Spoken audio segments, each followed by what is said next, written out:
Greetings, pledges. I have a little gift for you at the end of this video. Something new I've been working on just for you girls. So stick around to the end, or log off now and miss everything like you always do. Let's begin today's meeting. Attendance is mandatory as always. What's your secret? You couldn't handle the syllabus. You think I woke up like this? No. You hit the snooze while I hit the Stairmaster. You bought the croissant. I bought resistance bands. You're still journaling about balance. I am balance. On one leg, holding a plank.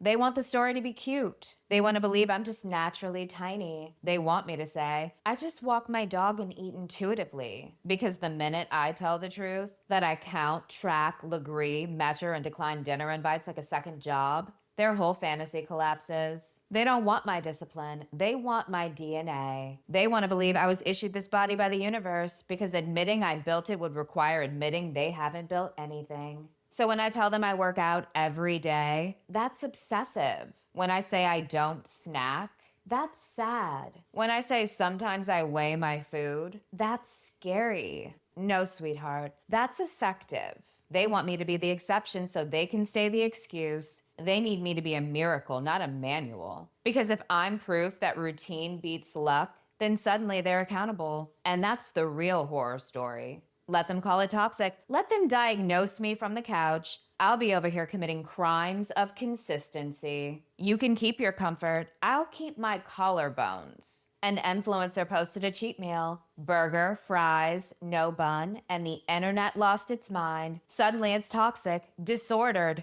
triggering. The only thing that's triggering is realizing that even on her loosest day, she's still in control. You begged to see what she eats, and when she finally showed you, you lost your mind because her relaxed day didn't look like your binge day. You wanted a milkshake, onion rings, and validation. She gave you discipline, and that offended you. The bun isn't the problem. It's the reminder that she doesn't need it. She's not living for the meal. She's living for the mirror, and that's what you can't handle. Women with bodies like that aren't ever fully off leash. They don't swing between being good and starting over Monday. They stay ready. So let's call it what it is. You didn't want the truth. You wanted permission to stay the same. You wanted to believe that physiques like that are luck, not labor.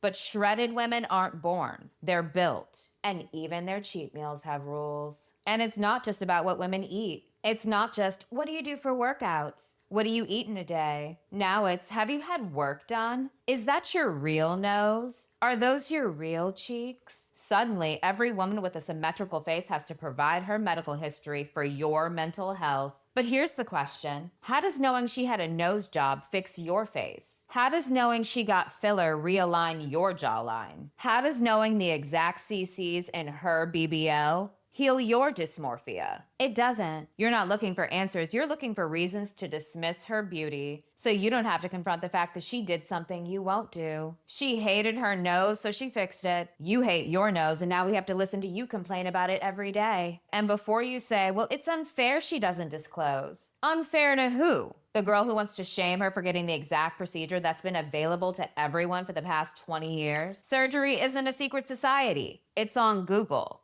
If you want to book a consult, book one. If you don't.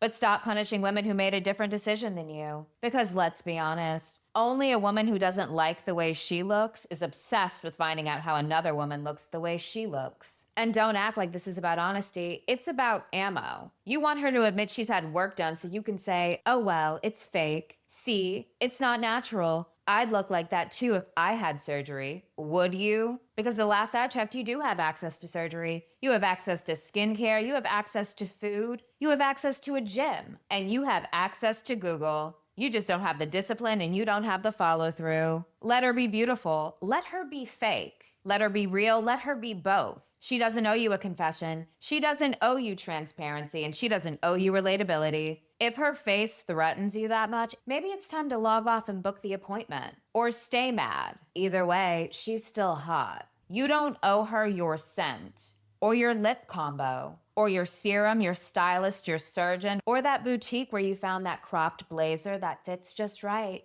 She doesn't get the blueprint just because she liked the results. Let's be clear. Women only demand beauty secrets when they have nothing to trade. It's not, you look amazing. Let's swap tips. It's, you look amazing. Give me everything for free with a link and a discount code if possible. They're not complimenting you, they're casing the joint. And if you don't answer fast enough, boom, gatekeeping, bitch. As if that's an insult. No, babe, that's branding.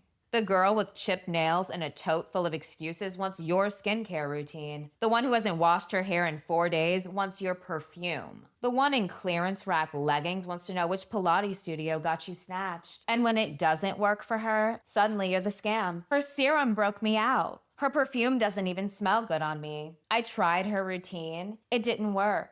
Yeah, because you didn't earn it. And it wasn't for you. You are not Sephora. You are not a YouTube tutorial. And you're not obligated to give anyone access to anything, especially not someone who brings nothing to the table but a question mark and envy. If she wants your secrets, let her meet your standard. Let her have something to offer. Let her look like she tried. Otherwise, smile, say thank you, and tell her it's from a private label in Venice.